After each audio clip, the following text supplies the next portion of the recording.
What's up, everyone? Welcome back to Bo.M.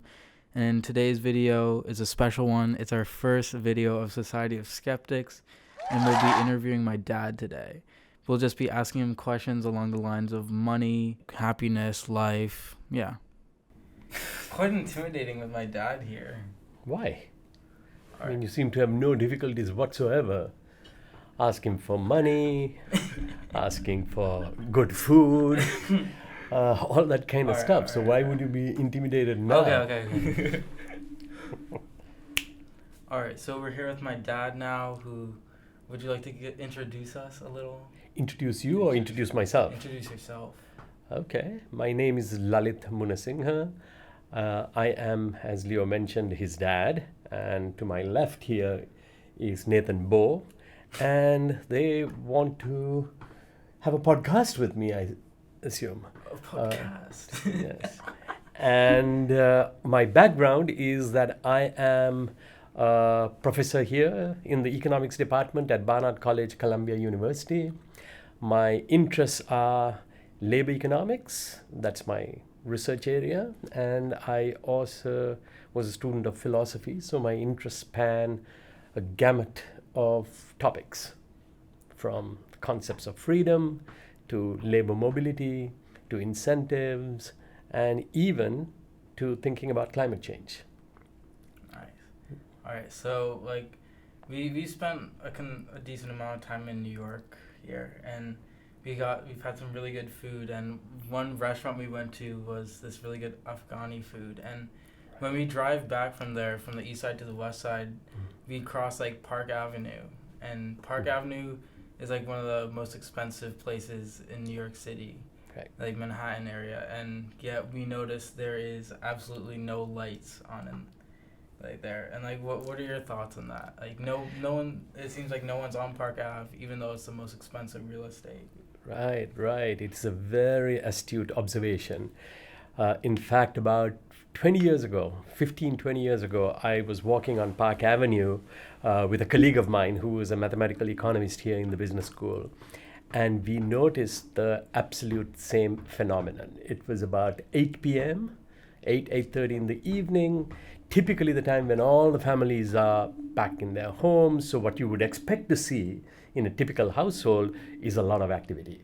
And the visual component of that activity is lights, right? Because from a distance, you can't really see people, but you can certainly see all the lights on. But if you drive down Park Avenue, just like you guys did about a week ago, 2 weeks back, what you really do notice is that this most expensive real estate, at least one of the most expensive real estate areas in the world, they have no lights on. I mean, maybe 5% of the apartments seem to have a light on. So it begs the question, what are all these extremely expensive, fancy apartments? What's happening inside? Seems like nothing. Are they empty, or are there actual people living in there? So clearly, if there were actual people, right, you would see some lights on, Yeah. right? So at that moment in the evening, right, there are actually no people there, right? Yeah. So it Maybe begs. just like living in darkness. Maybe they like living in darkness. That is entirely possible, but it'll be quite a coincidence if you have 95% of these beautiful, beautiful apartments where everybody there seems to like to live in darkness. Okay? So the question is, what's going on? They're all outside. They're all living their luxurious lives. In the Hamptons. Okay, so one conjecture, and I think some new research has borne this out, especially when you look at some of the best real estate in London and some of the other really fancy neighborhoods in different parts of the world, is that these very expensive apartments, this very expensive real estate is actually purchased by billionaires, right? And it's more sort of like an investment. That they make. So if you're extremely wealthy, you could afford to have several of these apartments as investment decisions, and it's speculative, right? And what does that mean? They think that it's a limited resource, and they expect the prices to go up. So it's a way that they can park their wealth. Okay, so when you go and you don't see any of these very fancy apartments when you see them uninhabited, right? What it probably means is that these are just investment properties. And that then raises an even more interesting question if that is the case, right? Yeah. Which is, here's absolutely fantastic property and they're not used. Yeah, that's Right. such a waste. It It's is a waste. Just accumulation. Right. It's not even accumulation, right? If you really think about it, it's not that they're saving or anything. It is what you might call speculative behavior, right? But it has tremendous inefficiencies, right? So can you guys think of sort of the kinds of social inefficiencies that this would cause, this kind of speculative behavior? It's like raising the prices of everything else around it, maybe, or like Right. just like people can't, like there's people that looking for a place to live, and then like they don't have a place to live because people Right. Yeah. It's just Right. taking up space at this point. Right. So here's a very interesting sort of observation, again, related to Park Avenue, right? Somewhere around the 90s, you have this fantastic hospital, Mount Sinai, Mhm. right? And the support staff for that comes from the sort of neighborhood close by, but further up, right? And there they live in very poor housing conditions. Many people sort of have long commuting distances, etc. And yet, right next door are all these empty apartment buildings, right? So they don't serve a sort of a social function. People are holding it, hoping the prices will go up so that they can cash in down the road, Yeah. right? But it's a waste of what you might call a very, very valuable resource, right? Yeah. And if people end up just buying real estate in prime areas where, the center of cities, etc., it means that the people who actually work in these areas, right, they get pushed out further, which means longer commute times. And if they want to have shorter commute times, higher costs. Okay, so there's a huge inefficiency. Yeah, it's kind of like these houses I've seen kind of have like a flip. Like they want to flip the house, so then Right. down the road they can cash in. That's right. It's not like That's it's right. not like a home. It's like a flip.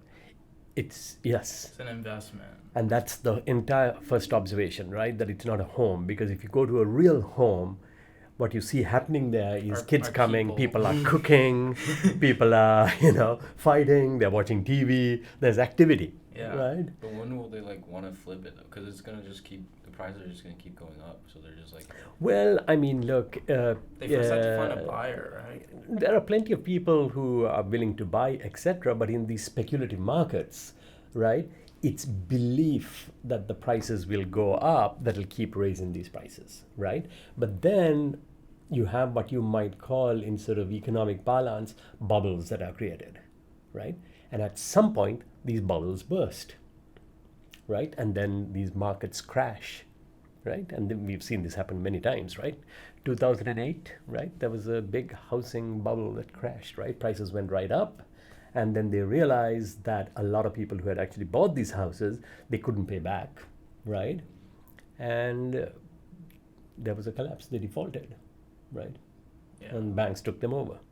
So these are what you call the boom and bust of markets. Yeah.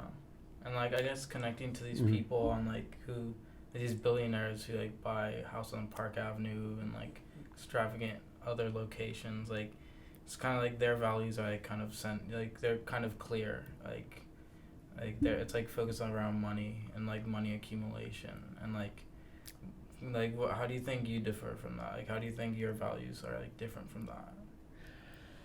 Okay, I mean it's a big question, right? Because it's about values, it's about monies, and it's these extremely wealthy people, right? So let's break the question down into different parts, okay? So first, if you take a class of people who are exceptionally wealthy, it's not a static phenomenon, right? There was extreme inequality in the 18th century, right? And then soon after the Second World War, or even 40 years before that, at the turn of the last century, you had what you might call, at least in the western part of the world, welfare states, right? Where they realized that they had to redistribute some of this wealth. And certainly since the Second World War, you found that inequality in a society was kind of somewhat narrowing, right?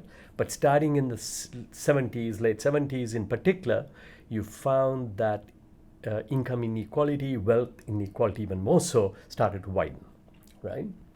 And then the question becomes that you create a very small class of people that have become exceptionally wealthy. Yeah, I've seen Right. the graph where it's like the middle class is like so much, and then like the millionaires are like The 1%. zero, like something. Yeah, I mean, it's not, extreme. the 1% has done extremely well, but the 0.01% Yeah. has done spectacularly well in the last 20, 30 years, right? Even the gap between the billionaires and the millionaires are like insane. Right.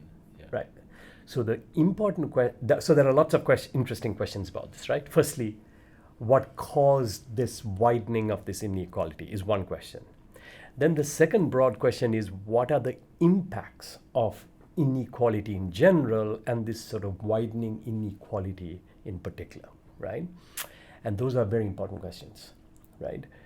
So one conjecture that you have in today's world is that inequality sort of undermines democracies in the sense of representation, right? Mhm. And the mechanism is the following.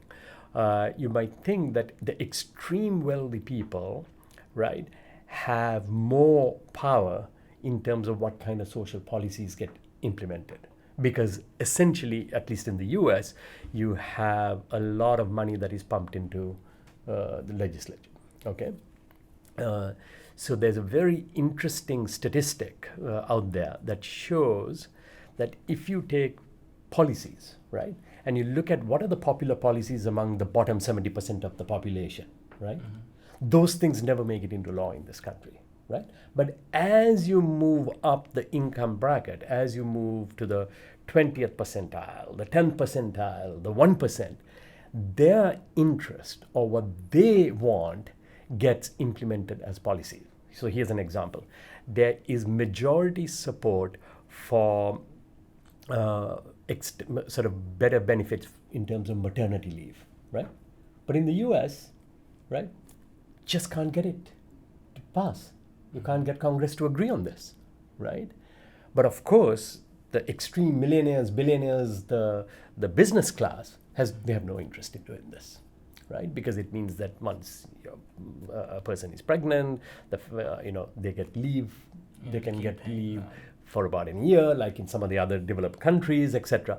So that's not good for the business class, okay? And it has widespread support. There is widespread support for many, many other social policies, right? So if you took a vote, you'll find a majority supporting these. But they can't pass these policies in Congress, right? Is there like any way that this can change, like at all? Well, there are some people who think that the political structure in this country in particular, right, is heavily biased towards the business class, right? And there are all kinds of laws that have been passed in the recent couple of decades, right, that give things like corporations, etc., right, that they can make all kinds of donation to political parties. There's another interesting tidbit, a fact, where if you want to predict who's going to win an election, all you got to look at is their donations, right? That is the biggest predictor of who's going to win an election, which then means, so backtrack from that. What does that mean? It means that people who have money, their views are going to be overly represented, right? So should people like go for money now? Like should people be like fueled to just like try to get as much money in their lifetime as they can? I mean, that seems to be a very circuitous route to take to change, right? Because you still have a democracy, and despite the fact that the business class has far more clout than the average citizen, there's another interesting question, right? Which is, we still get to go and vote, right? So the question is, maybe why is it that a lot of the ordinary people vote against their own interests? Wait, right? What do you mean, like, by voting against it? So, okay, so let's just take a hypothetical situation, right? So suppose for the average person who's making, say, median income level, right? They might think, for them, it might be the most important thing could be, whether they can get a good job, whether they can make enough money, whether they can afford to send their kids to school, whether they have daycare that is affordable, the quality of schools, etc. Okay, so these may be a lot of things that they are interested in, right? But suppose the political or the business class says that we want to deregulate, right? We want to have greater power over, say, labor, the average person, the working person. They might think that, look, why don't we run on a different kind of platform, which is, why don't we run on social issues, which might be abortion, which might be race issues, immigration, etc., right? So you could get a whole bunch of what you might call hot button topics that people feel passionate about and vote for somebody, but their real economic policies could be extremely antithetical. That's so deceiving. Yeah. Of course, like, of course. And that's called propaganda. Yeah. Right? And it's there's a better term for, I mean, propaganda was the term used in the 1920s, but there's another term, it's called PR. It's what firms do, marketing. Mm-hmm. I mean, this is, how do you represent? Do they kind of just like represent their like social issues, try to push that out, and then hide their economic policies? Yeah, I mean, it's a standard policy, right? I mean, it's a standard thing that politicians do, right? If you want to get a vote, I mean, you don't want to go and, yeah, you want to sort of say, look, guys, let's focus your energy on this issue, and let's not talk about the other issues, like shy away right? From then how does like someone like Trump garner so much support from like, since like he's done like so many controversial things? Right. So it's a very interesting question to ask. How did? Sorry, go ahead. I remember like watching a video on YouTube, and like people didn't even like know what Trump was doing. It's kind of, they were just like wrapped around like a theory that probably like people told them.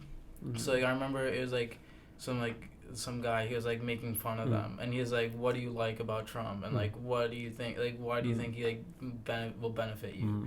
Like they didn't have, none of them had like a serious answer, like none of them could like directly answer the point. Like it's kind of, I don't know, it's just like a fake, like he created like such a power figure of himself that like I don't know, like, people don't really have to like care what he says, like it's just that like whatever he says is right. I don't know. It certainly looks like that, right? Yeah. On the, when you sort of, people can't really articulate why they like Trump. It's sometimes. Like borderline cult. Like. Yeah. Yes, I mean, it is cult. But then the really interesting question becomes, why did Trump, a figure like Trump, for example, right, capture the imagination of so many millions of Americans, right? And that becomes a far more interesting question than saying, is Trump crazy? I mean, how can you do all this crazy stuff, etc.? Because, you have 70 million people who voted for Trump. Okay, not as many as who voted for Biden, but that's still a substantial number of people, close to, a third, a little more than a third of the population, right? So the question becomes, why was he able to? And I think here the way to think about this is to understand some of the long-term trends. Right? So if you look at from about 1970s in this country, 1960s, 70s, it's going back to the original questions that you guys asked, right, about inequality. You realize that the average working family has actually not done better. In fact, they've done pretty badly. Okay? They have not improved. So if you look at income levels of the median person in this country, it's pretty flat over 50 years. Right? And remember, you guys initially mentioned, if you look at the top 1%, the very rich, I mean, it's skyrocketing, right? So this average person has not done well. And for human beings, it seems that it's not so much their current situation that matters, but they want to feel that they can do better over time. Certainly that's the case when they look at their children. They feel like, my generation had this, I would want my children's generation to do better, right? And I think what has happened in the last 50 years, for a majority of the population, families are looking and they're saying, I think my kids are going to be worse off than we were. And that creates a certain kind of disillusionment. You guys see what I'm saying, right? Yeah. So imagine, right? I mean, your grandparents, they felt very optimistic for their children, your parents, right? And they could see that things were getting better for them, right? That if they worked hard, etc., that they could improve. They could move up this sort of social economic ladder. But in the last 50 years, people are looking and they're saying, our life is precarious. We don't know whether our jobs will be there, our salaries are not increasing, our health insurance policies are not working, people are they're just sort of one disease away from becoming homeless, right? And I think so you have a discontent population, and when you have a discontent population, they also feel kind of hopeless, right? Because what do? You can't work in a cycle. They're stuck. Then comes somebody who says, I can tell you what the problem is. Okay? And if I here's who's responsible for your misery and for your hopelessness, and I'm the strong person who can sort it. So what is the misery here? Who's responsible? Minorities, immigrants. Do you guys see what I'm saying? Yeah. So that was part of what Trump was talking about, to appeal, I think, to the disillusioned Americans. Give them like a target so they can throw their hate at them. Correct. So even if you guys, then if you fast forward a little bit and you sit and think a little bit about how the US government administration responded to COVID, right? I mean, here was a catastrophic event that occurred, right? Mm-hmm. But the technology and the scientists were doing an amazing job trying to find vaccines. Everything was mobilized. And yet, we created an atmosphere here where people didn't want to wear masks. They didn't want to take the vaccines. And it was a tremendous amount of misinformation. And they were very busy trying to find scapegoats. They even labeled this COVID the Chinese virus. Yeah. The Chinese virus, right? I mean, what good would that do except to create further divisions and animosity within us? Yeah, it was more of like a political war than a pandemic. Correct. Would that be different though? Like if someone like Trump, who was calling the virus the Chinese virus, not been like president, like spreading all this information? I mean, you can easily, look, we don't have, it's a counterfactual, but you don't really know what would have happened if somebody else was there, whether it was Clinton, Hillary, or whoever, right? But you can certainly do a comparative study and look at what some of the other countries did, right? Where, they didn't create this kind of misinformation. They went on lockdowns. There were some economic costs, etc. But they seem to have managed a lot better than the US and Britain, that followed pretty much the same policy, which was politicizing the pandemic, right? So poorer countries like Vietnam, etc., Sri Lanka, did so much better in terms of controlling and getting their population behind, taking basic precautions. Yeah. Right? So there are some estimates where they feel of the 1 million people who died that if the policies were different and the messaging was different, we could have saved about 800,000 lives. Right? It's like most of them. Yeah. 80%, right? And that, even if it's an exaggeration, let's say it's half through policy, that's 500,000 people that we could have saved by having a different message and by implementing more effective policies, right? So that is almost, you might say, is criminal. Yeah.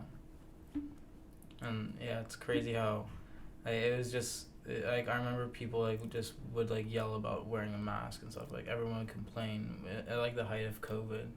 Right. And it's people are I remember watching some video about people in Florida, when the mask mandate was taken down. And they're I don't really care about wearing a mask. They're God's got my back and something like that. Yeah, and they're and it's kind of crazy how they don't just because you can't see the virus, just because you can't see yourself getting COVID doesn't mean it's a hoax. Yeah, exactly. Right. So that raises another interesting set of issues, right? Because it's not as if human beings are capable or able, right, to sort of evaluate all kinds of evidence, right? So here the concept of trust becomes important. Yeah. Right? Who do you really trust, right? A lot of people today believe that the earth is a round thing, right? No, we all. So some people believe it's flat, some people believe it's round. But I believe it's round, you guys believe it's round. But it's not as if we have any kind of direct evidence, right? We'll have to take a flight into space to be able to actually sort of have some kind of evidence given our sight, right? So here again, I mean, even for us, we sort of believe in a certain scientific community, we believe in photographs, we believe in all kinds of stuff, and we make certain judgments, right? So it's not, so your comment about the virus is true. You can't see it, right? Yeah. But human beings have developed incredible technologies that in the right hands, they can actually not only see the virus, they can analyze the virus, they can decode the DNA of the virus. And people have studied this stuff so that they can understand all kinds of things about the virus, right? Mm-hmm. But, you know, that's a minority of people. And if you don't trust them or you so sort of distrust about what the scientists are saying, then, of course, the average person will look and say, yeah, I don't see the virus. I mean, how can this tiny microscopic so-called thing kill me? I'm going to fight it. Yeah. I'm going to punch it. Well, I mean, it's kind of, I'm invincible. I mean, this, you know, I can even fight a gorilla. So why can't I fight this really tiny thing, right? So, right? So human brains are very peculiar. It's a very peculiar organ. Very interesting. And, like, I think the religious aspect is really interesting in this. Like, God has my back. Like, it brings up the question, like, what is God? Like, what's God gonna do for you? Like, it's gonna, like, put a mask over you so you don't get COVID. The invisible mask. Mm-hmm. All right, so now that's another huge topic about the concept of God, etc. I don't know if we want to get into that. Yeah. Why don't we leave that for another, because that is going to take us into a whole another sphere of why human beings believe or not believe. Yeah, I think and maybe the really interesting question there for you guys to think about is, we seem to be about the only species on this planet that really spends an enormous amount of energy debating questions like, does God exist or not? So many wars have been. Yeah. Of course, wars have been fought, and we seem to risk and do all kinds of insane things for the kinds of things that we believe, right? Even when we can't quite marshal evidence for it, etc.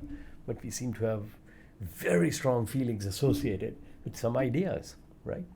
Yeah. I mean, people commit suicide based on what they believe. Yeah, right? It goes back to, like, the idea of, like, proof, and, like, we can't see COVID, but we can analyze it. So there's like there's, like, people that can, like, understand what it is and, like, see it and all that, but, like, it's, like, hard to, like, debate things we don't know. Right. Because you can say it's real, right? But you can't say it's fake because we don't know if it's real or if it's fake. It's like such a mind-boggling question because there's no evidence for either side. So what you're really saying, but the real question you're asking to me seems to be, how do you ascertain whether something is real, right? Because that takes you to a question of, well, what is real? Yeah, exactly. Right? And if you think about it a little bit, you realize that what is real, at least to a large extent, depends on an organism's capacity to apprehend the world. Okay? Let me give a simple illustration, right? So as human beings, right, we see the world through our, say, we have certain kind of percepts, right? Through the kind of eyes that we have, or through the kind of hearing that we have, right? Or through the kind of nose that we have to smell things, right? But we know, for example, that other species also have... Oh, what happened? Right, so let's just make one point and then we will continue another time, right? Yeah. So if you think about it, there are my nose, or our human nose, allows us to smell within a certain range of stuff. Some things we can't smell, right? Yeah. But if you take dogs, for example, right, they have a much wider capacity to smell different things, right? Which is why you take dogs to smell with there's all kinds of drugs, etc. Right? So then you have bats, for example, right? So bats, they can navigate the world very, very effectively, but they don't have sight the way you and I have it. It's through sonar. They send a signal based on the input. They do very complicated calculations, okay? So suddenly you realize that when you and I see something, we see that building over there, oh, I see you here, etc., we think it's real, right?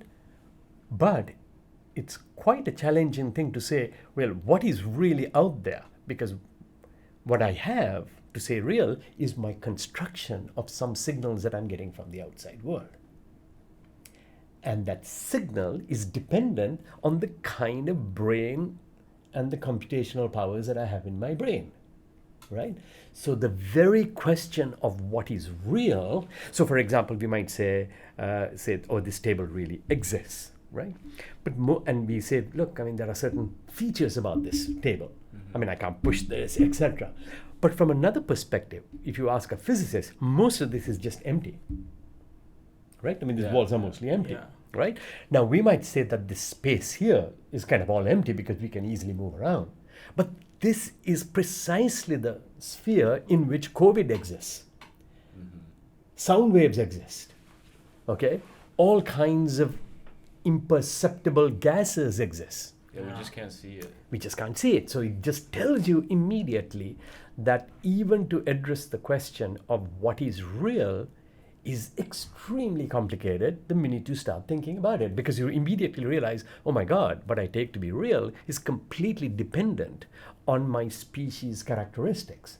It's based on the kind of a brain I have, and it's dependent on the kind of visual, auditory systems that we have. And different species have completely different things. Yeah, this is like existential.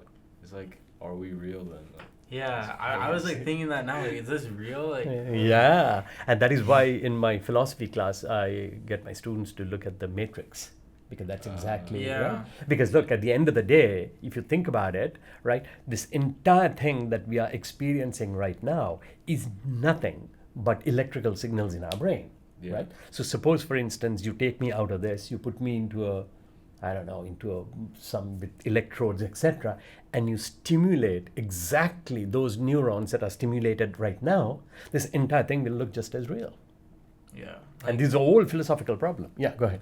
Yeah, like whenever I feel like I'll be like walking down the street and like you'll just kind of like zone out sometimes.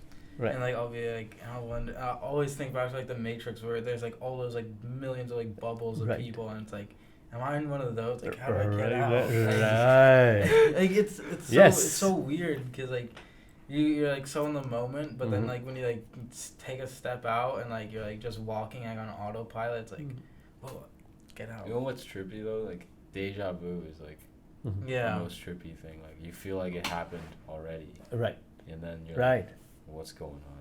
Yeah. But think about even dreams, right? We all have dreams. How do you know that this is not the dream and that the dream is not the real thing, right? Like, I have dreams that like feels real, right? But I've died so many times in my dreams. Like I've like fallen off like so many cliffs already. Right. Right. But I mean, why couldn't reality be where you fall off a cliff, you sort of die, and then you wake up again? That's like true. Schrodinger's cat, I think that's yes. Like where the cat is like not alive or it's not dead either. Right. That's so mind trippy, bro. Like sometimes like I have such deep dreams, like I can't distinguish what's like a dream. And then you're like, and then you wake up and then you realize it's a dream. Oh my, you're like, oh God, did this actually happen? And like, and sometimes you can manipulate your dreams, right? Yeah. Like you're doing like lucid dream where you're still kind of like that's you're right. conscious, but like, you're still dreaming. Mm-hmm. And like I heard like if you just have to like journal about it every night, and you can like start to lucid dream. Like for me, I think it's like on and off, because like there's times where I can actually like control what's happening, and it's so weird. Very good. Like some dreams I still remember vividly, and then other dreams I just like I don't remember. Right. Yeah. And some dreams are repeating itself, right? What does that What does that mean though? Like repeating dreams. Well, I mean, look, that's another huge topic, right? In the 1930s, there was a famous book written called The Interpretation of Dreams by the founder of psychoanalysis, Sigmund Freud, right? So he had this very peculiar view that dreams represented certain kinds of unconscious desires. So he had a theory about it, right? Sense. He said, you have certain kinds of desires, etc. And when you're sleeping, your defenses are down, and these dreams come out in symbolic forms. And then he said, then you can interpret them. So dreams were these phenomena for Freud and a lot of psychologists, sort of data that you could interpret and get an insight into people's unconscious lives. Yeah. Now that's another huge topic, right? What is consciousness? Yeah, that's true. Right, as opposed to what is. Like, what if we're actually unconscious now, but like we're conscious in our unconscious? No, you see. well, you see, there are two levels of consciousness, right? One is that you sort of are aware that you are experiencing things. Yeah. And the other one is sort of a meta concept where you are aware that you're aware of that you're the experiencing things. Okay? And it's an old sort of philosophical problem. Do you guys know the Cartesian thing, No. the idea which says he had a problem of understanding, do I exist? How do I know that I exist? Okay? Yeah. How do I know that I'm alive, that I'm real, right? And he sat and he thought and he said, I think, therefore I am. Yeah. You guys remember that line, Yeah. right? Okay. Now that created another problem for a philosopher that came later, Kant. Because he said, look, even if you know, I think, so right now I'm thinking, so I'm able to say, I must exist because I have a thought, right? I can close my eyes and I'm thinking and I'm totally aware that it's me, etc. And that is the evidence that I have that I exist. Yeah. But then Kant came and said, okay, so you have that this moment. Then you go, but how do you know you are the same person that was there 5 minutes earlier? So 5 minutes earlier, I may have said, oh, I think, therefore I am. But 5 minutes later, I'm thinking, how do I know it's the same person? You guys see what I'm saying? Kind of. Right? Because look, we have a sense that we are the same person now that we were 5 minutes ago, 10 minutes ago, and when we started this conversation. Mm-hmm. Yeah. Right? But how do we know that? Right? Descartes just simply said, I know for sure only that I exist right now because I know that I'm thinking right now. Mm-hmm. But how do I know? So Kant had a different kind of solution. That is cool. All right. Okay. Guys, thank you very much. And we can certainly continue if you guys want to hear all this kind of stuff all over again. Can you record on my phone the outro? All right, thank you for watching, everyone. Sorry for all the video problems. We had to this is a DSLR camera, so every 30 minutes we have to pause the video and then get back and re-record and all that. But we have all the audio, so we'll just add in little video parts to it. But yeah. We had a really great conversation today, and if we want to keep talking about these topics, we'll create a part 2. Yeah. Mm-hmm. Yeah. Thank you for watching. Thank you for watching. Thank you for having me. Yeah. All right.